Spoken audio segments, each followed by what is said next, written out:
Okay, what's going on? You listen to Kanem Ujumbe podcast and Ujumbe means message. I am glad that you guys are here one more time. This is Friday. Um, and it's about to rain, so I'm trying to get down to the business, but I'm glad that you guys are here.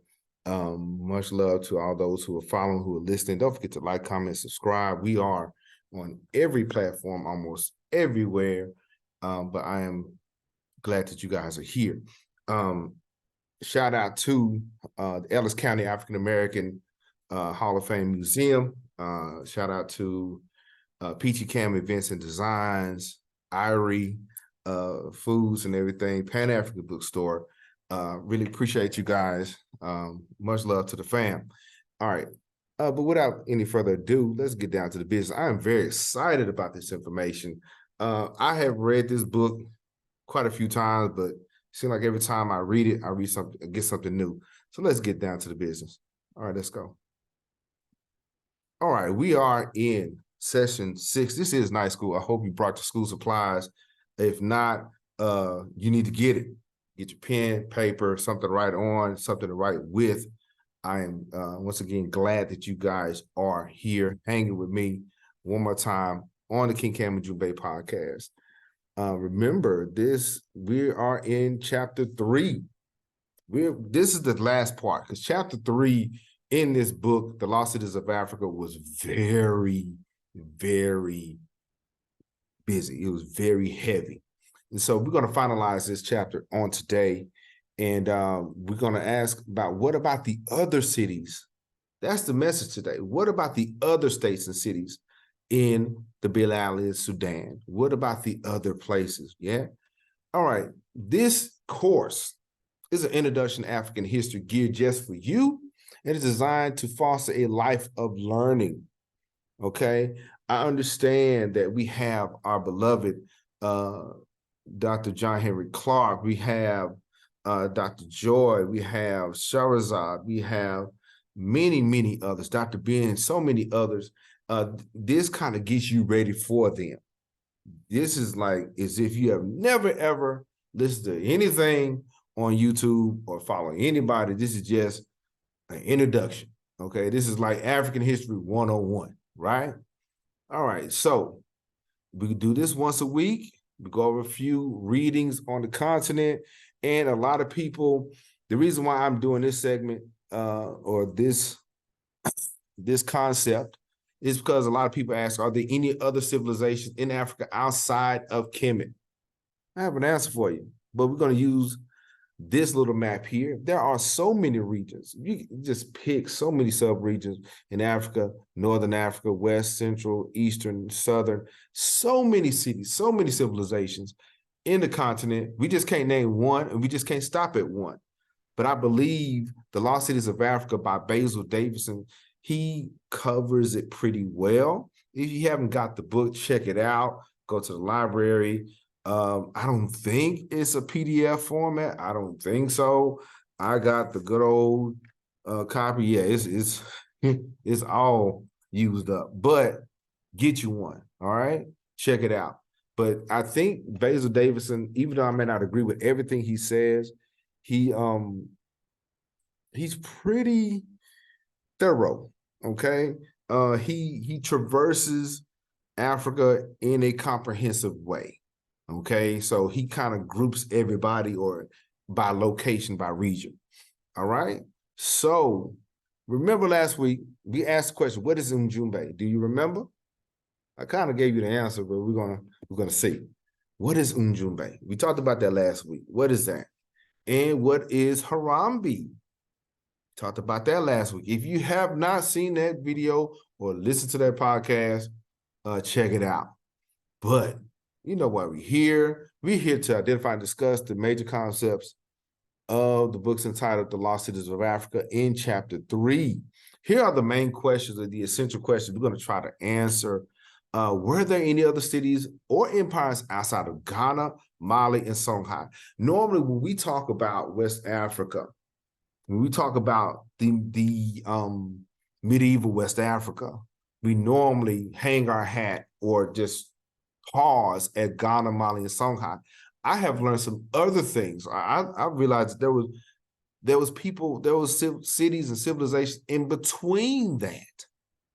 You know, there was Mali and Songhai and Ghana on the far western end, but there was some places in between. Who were they? Where were they? Yeah. All right. Did they use a different script to communicate? That's the definition of civilization. Okay. Having a written language. That's part of it. All right. And did you know about the small crown jewel? They had one. Let's get to it. All right. Now, we're still in the kingdoms of Old Sudan. The Belal Sudan, or is the land of the blacks, term used by the Arab travelers who wrote about this region. In this chapter, it simply meant Western Sudan or west of Sudan. It spans 4,000 miles, beginning at the country of Sudan, from Sudan to Mali. That is a lot. You could put the United States in that space and you still have room. That is vast. That is mind-blowing. All right. But now, let's get down to it. Chapter 3, he highlights, this is the latter part of chapter 3, where Basil Davidson, he highlights the Sao and Kanem. Okay. The Sao and Kanem. And according to Davidson, the other states and cities underwent gradual transformation. So we had, I'm sorry, skipping all over the place, but there, like I mentioned, there was other cities outside of Ghana, Mali, Songhai. According to Basil Davidson, other states and cities underwent gradual transformation. Families joined together. The Mandinka, the Songhai, the Hausa states formed in northern Nigeria. Shout out to Hausa land, Kano, many others. They became families, became cities, and they just developed. And what happened? The Kanem would emerge. K-A, I'm going to spell it. The Kanem, I may be mispronouncing it. You know, help me out, fam. K-A-N-E-M would emerge. This group would emerge it's a crazy area. It's not far west over there, but it's not far east over in Sudan. They're right in the middle. Okay, they're around the Chad area, northern Cameroon, northern Nigeria. Man, it's like they're the go-between. It was the in-between people. Okay, but they can stand on their own. Shout out to them. Much love to them. The Kanem was the largest of the many states. Its origins would go back to the same period as the Songhai. So they kind of rose and fell about the same time. And this is on page 104 in the book, okay? And so then the Bornu would succeed Kanem as a powerhouse in the area. So you normally hear them interchangeably. Nowadays, Kanem Bornu is a state, a recognized state. And so we have to give them their due. And so Kanem is largest of many states. They go back to Songhai, and they are located right between Sudan and Mali and Niger. They're in Chad, the northern Nigeria, and Cameroon. They're right there in the middle. Okay, pretty interesting. Okay, now we have the Kanem, and then we also have the Sao civilization. Who are they? They lived along Lake Chad. The Sao and Lake Chad became the bridge that connected the Nile Valley civilization to the West empires. These people and places were not isolated. They were not by themselves. If people ever want to know how the Nile Valley civilization and culture traversed across the continent, or even how Western civilization and culture, because we talked about the ancient people that lived in Nigeria and those areas and how they would move back and forth. This was the place. Lake Chad, okay, the South civilization, okay? Now, they did some excavations in that area. They did some digging. Of course, while everybody was fighting, the French people decided to do some finessing. Okay, did you hear what I said? While they was out there fighting, the French was finessing. Okay, They call it excavation. They call it discovery. I don't, you should have been busy fighting in World War II during the 1930s and 40s, but, I digress. None of my business. But they found between the Nile River and the Niger, the successors of the Sao called the Kotoko people, or the Kotoko civilization. Why are they important?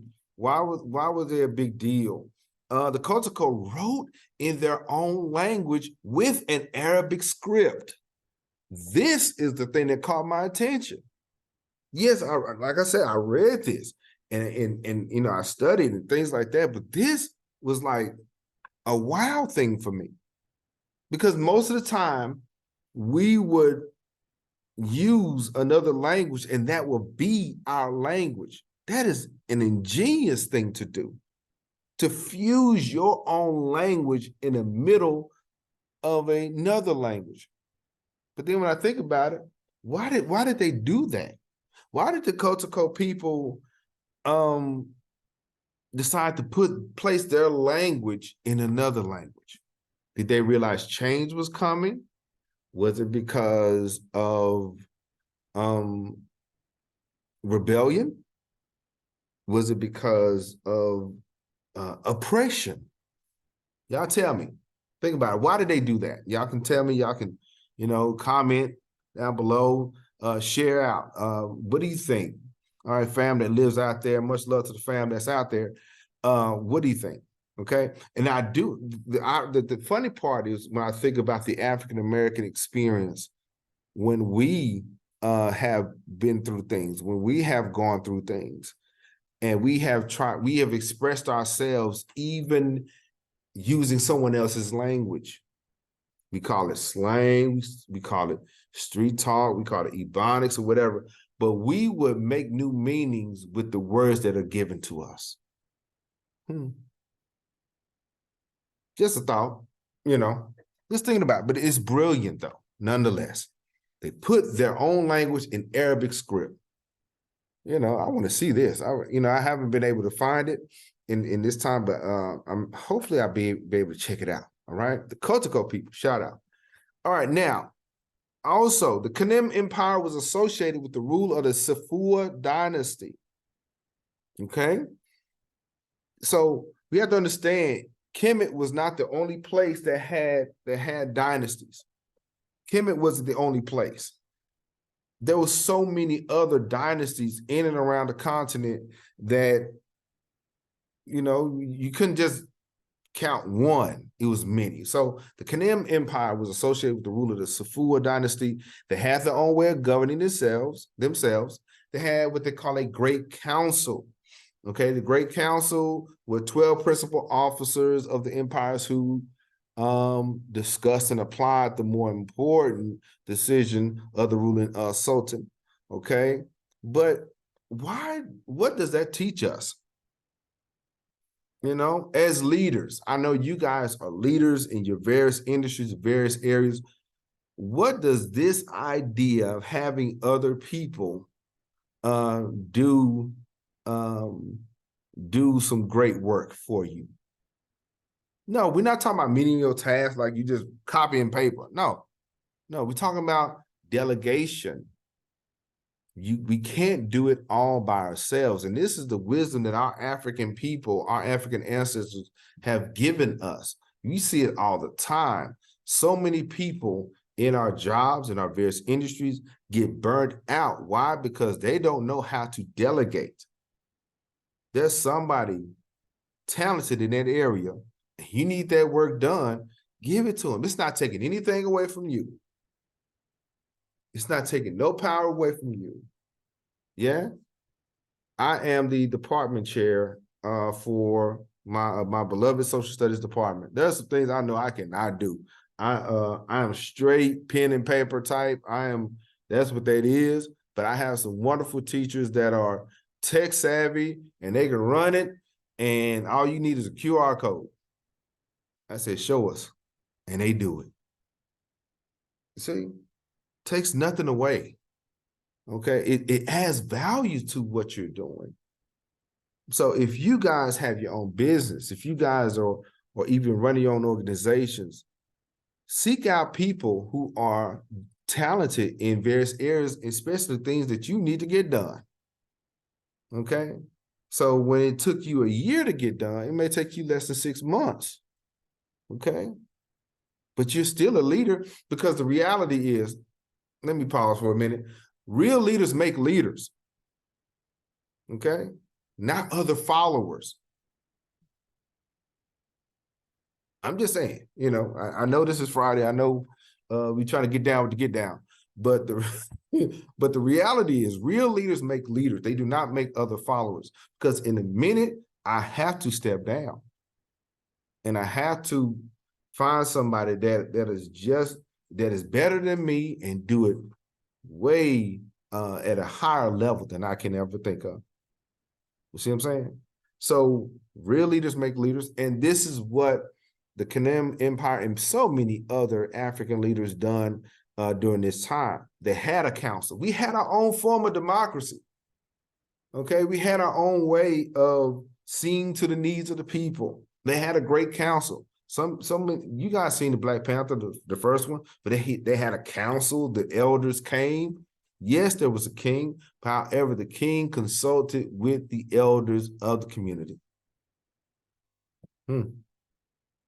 So that's what Kanem Empire was doing. And let's get to it further east. We're still in the Basil Sudan. We're still traveling. Okay, we're still moving, but we're going eastward because I'm noticing a pattern. See, Davidson moves further east into the edge of the Basil Sudan to talk about what place? Darfur. He started at the west coast, Mali, Senegal. Then he gradually brought us over through this book to Sudan, Darfur. Where is that? That's the western Sudan, close to Chad, right at the edge. Right there where east meets west for real. So this is a place that one can conclude that the life and culture of East Africa was connected to West Africa through where? Darfur. It was so many bridges, but this was one of those connecting points. Okay, while Europe was enduring the war of roses, the lands between Niger and the Nile were not disturbed. While they were throwing hands and everything up there up north, the people, Africans, were being African. And I love it. I love it. Okay? And so we have to get back to that. We have to love ourselves and handle our own business and stay out of the folk. Okay? We have great things that we have to do. But yes, Darfur is at the far edge of Sudan, right close to Chad, right there. Now, keep in mind, 300 years before the 16th century, caravans traveled back and forth between the Nile and the Niger. This was a thing. They did it, and they did it well. Still doing it. There are also, now, let me pause. There are also Christian kingdoms in the middle of the Nile during this time. Okay, we have to understand everybody was not under the Islamic faith or say under the natural African customs. There were Christian kingdoms during this time. Gotta bust some of your bubble. I read it and they were there. But this is amazing. Like I said, this is amazing concept about this. Because which Christian kings was out there? They were in Nubia, Christian kingdoms of Nubia, such as Makuria. They built chapels and tabernacles all along the Nile in Sudan. Still exist. Okay, and so before Sudan was overwhelmed by Islam, the Nubians of the Nile were Christian, but African Christians. They have their own theology, their own seminaries before Rome, before Martin Luther, before John Piper, before Calvin, before Calvinism, before all this. These people, these Africans, had their own theology, their own seminaries before Rome or the Orthodox Church. The Egyptian Coptic Church, and the Ethiopian Orthodox Tewahedo Church. Shout out to the fam in East Africa. They've been doing this. They've been doing this thousands of years before Greece and Rome was doing it. I mean, before who else? Italy, before Germany and all them cats, you know? So it's okay, you know, really it is. Okay, I'm just letting folks know. There was a form of African Christianity untainted by the Europeans. Did some work on it. There is a book on it. I got to find that book by Salim Farji. He did a great work on the triumph of the last pharaoh concerning Christianity in Nubia by Salim Farji. He did a great work on that. Shout out to him. All right, so moving on. Now, what were the lost cities? We're almost done. What were the lost cities? The city of Jabril Uri is one of the largest of the lost cities, according to Basil Davidson, one of the largest of the lost cities of Africa. Lost cities. I have never heard of Jabril Uri. Never heard of this place. I would like to believe, though. I think it's called Bahir al-Jabal now. Bahir al-Jabal. I think that's in the White Nile in Sudan. I think that's what it's called now. Okay. And the small crown jewel is Ain Farah. All these places are found in Sudan. These are some of those lost cities. I heard of Ghana. I heard of Mali. I heard of Songhai. Kanem Borno, I'm just now getting an understanding of that. But Bahir al-Jabal and Ain Farah, never heard of this place. Learn something new every day. Learn something new every day. All right. So this is the King Cam and Ujumbe's podcast. Ujumbe means message. We just got done with chapter 3, the old kingdoms of the old Sudan. What about the other cities? Now it does end the Belalu Sudan. This chapter ends with, of course, the invasion of the foreigners. It ended, of course, there was the Moors, the stories of the Moors, and many others. But those were things that I believe that was like common knowledge. But I wanted to highlight some things that was new to almost everyone. Okay.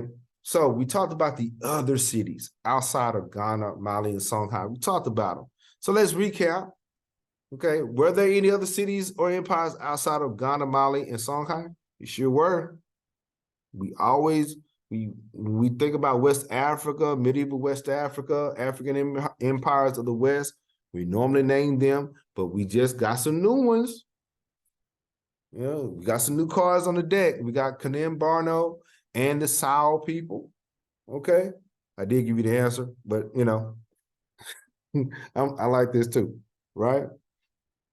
Did they use a different script to communicate? They did, but which group did it? All right. Did they use a different script to communicate? And did you know about the small crown jewel? All right. Yeah. Comment. Don't forget to like, comment, subscribe, all the good stuff. All right. But what's next? What's next? Next week we will discuss chapter 4. We're going to get into Central Africa now. Chapter 4. Let's get down with it. And for more on the Belalu Sudan, check out Home Team. Sankofa Pan-African series is really good. Okay. Very good. Very good. I love them. Books with Al-Ghazali and AE Learning. Great YouTube videos. Great information. Very knowledgeable people. And read chapter 4. Okay.